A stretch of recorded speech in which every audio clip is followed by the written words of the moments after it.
एक शादीशुदा व्यक्ति एक जगह फ़ोन करता है और कहता है कि मुझे कॉल गर्ल की ज़रूरत है, मेरे पास कॉल गर्ल को भेज दो।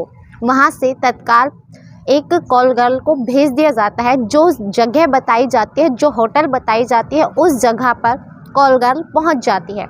लेकिन जो कॉल गर्ल है उसने अपने चेहरे पर दुपट्टा बांधा हुआ है, यानी अपने चेहरे को पूरी तरह से ढका हुआ होता है। सामने जो व्यक्ति लेटा हुआ है वो चेहरा पलट करके बैठा हुआ होता है। जैसे ही दरवाज़ा नॉक होता है, लड़की से कहा जाता है अंदर आ जाओ। लड़की अंदर आ जाती है, कहा जाता है दरवाज़ा बंद कर दो, और दरवाज़ा बंद कर दिया जाता है। अब वो लड़की कहती है कि पलटो, आप क्या मेरी तरफ मुँह भी नहीं करोगे, फिर मुझे आखिर बुलाया क्यों है। तो वो कहता है कि मैं पलट जाऊंगा, लेकिन उससे पहले तुमने जो अपने चेहरे पर नकाब पहना हुआ है उसे खोल दो। वो लड़की अपना नकाब खोल देती है और लड़का उसकी तरफ घूमता है, तो दोनों एक दूसरे को देखकर चौंक जाते हैं, क्योंकि सामने दोनों पति पत्नी खड़े हुए थे। जो लड़की थी उसके सामने उसका पति था, और जो पति था उसके सामने उसकी पत्नी खड़ी हुई थी। अब दोनों के बीच यहाँ से झगड़े की शुरुआत होती है। विवाद का जरिया यहाँ से शुरू होता है, जहाँ से पूरी कहानी शुरुआत का जन्म लेती है। नमस्कार, आदाब, सत श्री अकाल, मैं ज्योति गौड़, और आज की जो सच्ची घटना मैं आपको सुनाने जा रही हूँ, ये अजीबोगरीब सच्ची घटना है। उत्तराखंड प्रदेश का एक ज़िला लगता है उधम सिंह, और उधम सिंह ज़िले का ही एक शहर है काशीपुर क्षेत्र, और काशीपुर क्षेत्र का ही एक थाना लगता है ITI क्षेत्र करके। यहाँ पर एक व्यक्ति श्यामपुर में एक महिला को फ़ोन करता है और फ़ोन करके कहता है कि मुझे एक कॉल गर्ल की ज़रूरत है। तो सामने से महिला पहले उस बंदे की तफ्तीश करती है कि क्या ये बंदा सही है या फिर कोई हमें ऐसे ही बहका रहा है कि हमें फंसाने की कोशिश कर रहा है।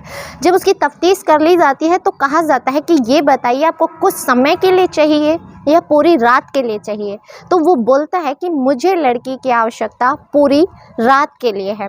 तो वो बोलती है ठीक है, लेकिन इसका चार्ज आपको ज़्यादा पे करना पड़ेगा। तो वो कहता है मुझे कोई दिक्कत नहीं है, लेकिन शर्त ये है कि लड़की सबसे ज़्यादा खूबसूरत होनी चाहिए।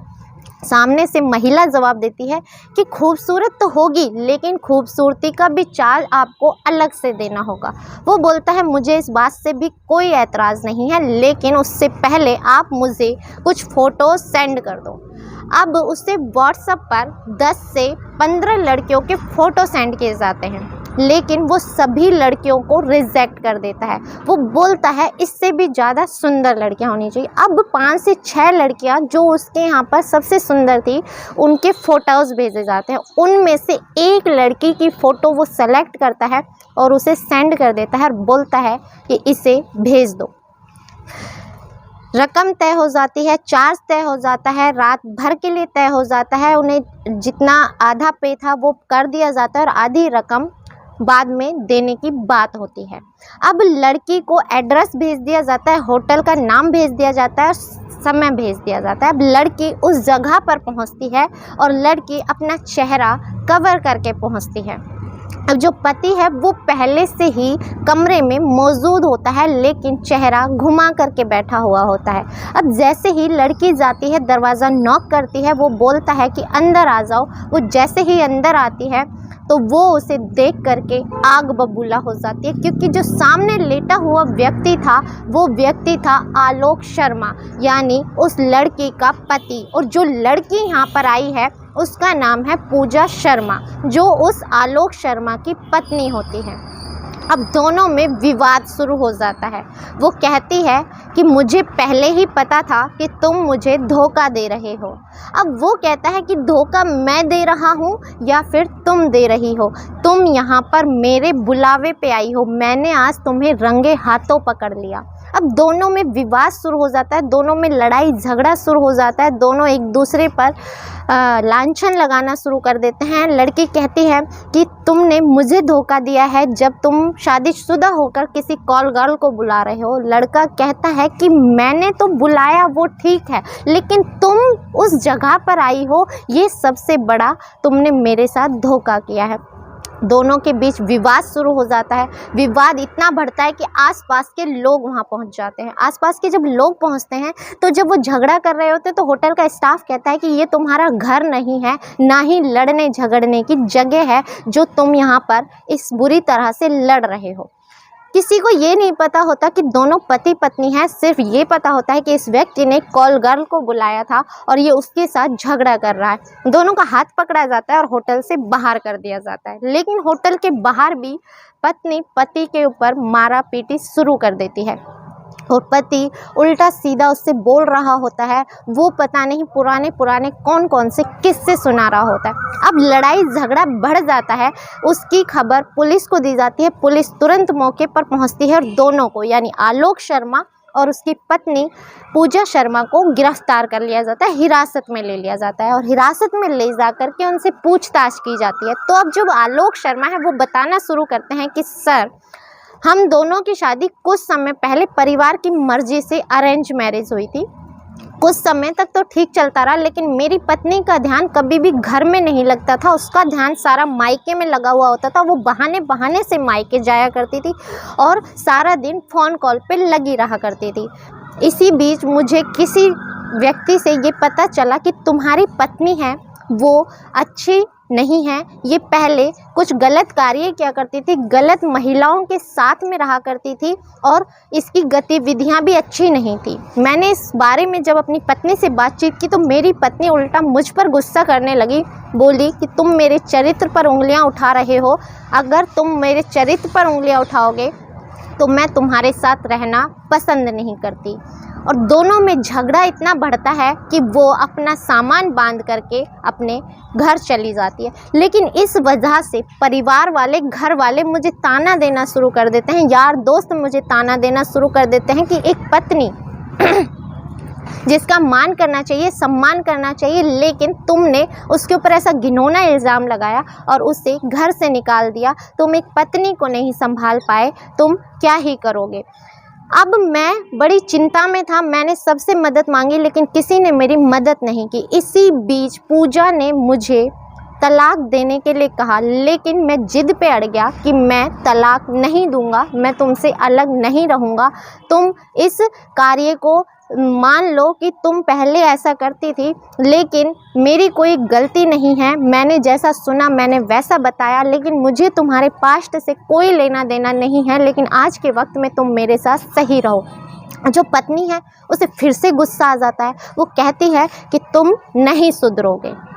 अब बात आई गई हो जाती है और कुछ समय बीत जाता है। कुछ समय बाद जब वो व्यक्ति होता है आलोक शर्मा, वो मार्केट से जा रहा होता है। वो बताता है कि मैं मार्केट से जा रहा था, तभी सामने से मुझे एक लड़की मिलती है जो मेरी पत्नी पूजा शर्मा की बहुत अच्छी दोस्त हुआ करती थी। किसी ज़माने में, किसी समय में जब हमारी शादी हुई थी, दोनों की दोस्ती बहुत प्रगाढ़ थी, बहुत गहरी थी।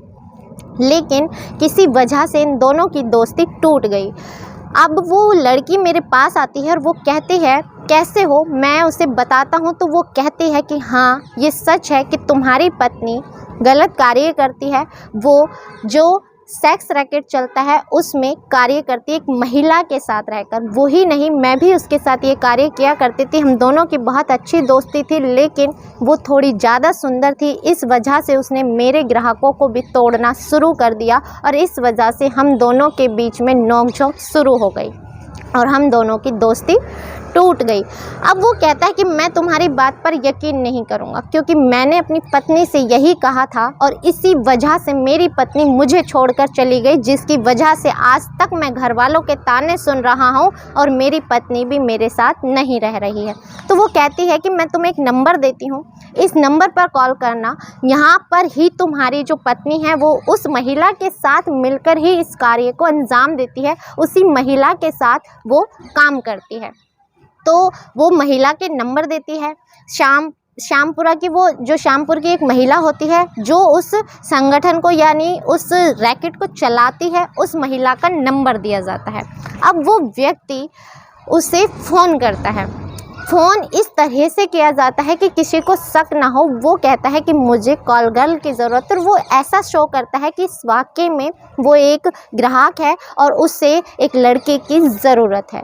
लेकिन वो सारा प्रपंच इसलिए करता है कि वो अपनी ही पत्नी को देखना चाहता था, इसलिए उसने जो 15 लड़कियां थी उन्हें रिजेक्ट कर दिया। और क्योंकि उसकी पत्नी ज़्यादा खूबसूरत थी, इसलिए 5 लड़कियों में जो खूबसूरत लड़कियां थी उनमें से एक उसकी पत्नी भी थी। उसकी फ़ोटो वो सेलेक्ट करता है और प्लान के तहत उसे वहाँ पर बुलाता है।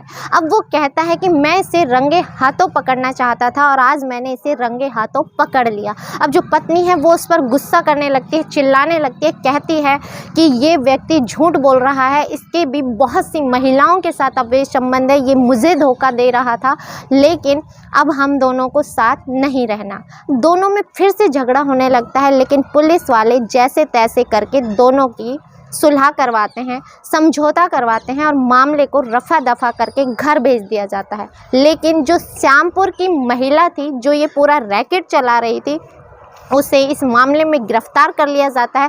पुलिस उसे हिरासत में ले लेती है और कुछ समय बाद पता चलता है कि दोनों में फिर से विवाद शुरू हो गया है।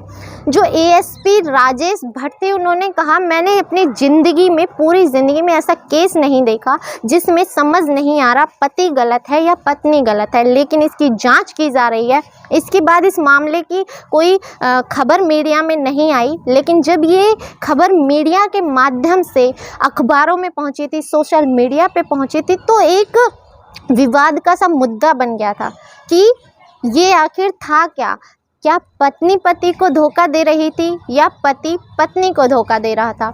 लेकिन कुछ समझ नहीं आया। लेकिन ये एक ऐसी घटना थी जिसे सुन करके वाकई में रिश्तों से विश्वास उठ जाता है। इस घटनाक्रम को सुनाने का उद्देश्य आपको दुखी करना, परेशान करना या आपकी भावनाओं को ठेस पहुंचाना नहीं है, बल्कि आपको जागृत करना है, सचेत करना है कि ऐसी जो घटनाएं हैं, कभी कभी आंखों देखा सच नहीं होता और कानों सुना भी सच नहीं होता, लेकिन कभी कभी हमें अपनी आंखें और कान भी खुले रखने चाहिए कि हो सकता है कि जो चीज़ें हम देखना नहीं चाह रहे वो भी वाकई में हमारे साथ घटित हो रही हों। इसी के साथ इजाज़त चाहूँगी, मिलते हैं अगली किसी सच्ची घटना के साथ।